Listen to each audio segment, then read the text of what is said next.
Morning, dear friends. So this morning I'm going to read a couple verses from Psalm 118, starting at 27. The Lord is God, who has shown and given us light. He has illuminated us with grace, freedom, and joy. You are my God, and I will confess, praise, and give thanks to you. You are my God, I will extol you. Oh, give thanks to the Lord, for he is good, for his mercy and loving kindness endure forever. And then we're going to read Proverbs 22 this morning. A good name is more desirable than great riches. To be esteemed is better than silver or gold. Rich and poor have this in common. The Lord is the maker of them all. A prudent man sees danger and takes refuge, but the simple keep going and suffer for it. Humility and the fear of the Lord bring wealth and honor and life. In the paths of the wicked lie thorns and snares, but he who guards his soul stays far from them. Train a child in the way he should go, and when he is old he will not turn from it. The rich rule over the poor, and the borrower is servant to the lender. He who sows wickedness reaps trouble, and the rod of his fury will be destroyed. A generous man will himself be blessed, for he shares his food with the poor. Drive out the mocker, and out goes strife. Quarrels and insults are ended. He who loves a pure heart, and whose speech is gracious, will have the king for his friend. The eyes of the Lord keep watch over knowledge, but he frustrates the words of the unfaithful.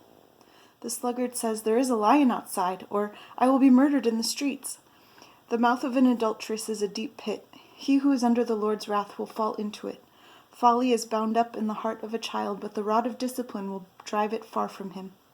He who oppresses the poor to increase his wealth, and he who gives gifts to the rich, both come to poverty. Pay attention and listen to the sayings of the wise. Apply your heart to what I teach, for it is pleasing when you keep them in your heart, and have all of them ready on your lips, so that your trust may be in the Lord. I teach you today, even you. Have I not written 30 sayings for you, sayings of counsel and knowledge, teaching you true and reliable words, so that you can give sound answers to him who sent you? Do not exploit the poor because they are poor, and do not crush the needy in court, for the Lord will take up their case and will plunder those who plunder them. Do not make friends with a hot-tempered man. Do not associate with one easily angered, or you may learn his ways and get yourself ensnared.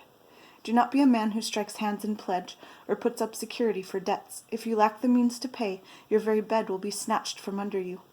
Do not move an ancient boundary stone set up by your forefathers. Do you see a man skilled in his work? He will serve before kings. He will not serve before obscure men. In Solomon's day, a good reputation, like wisdom, is considered more valuable than any material thing. Modern society puts much less value on a good name, but for Christians who are to be salt and light, it remains crucial. Proverbs as a whole could be considered a primer for those who want to live in a way that inspires respect and trust of those around them.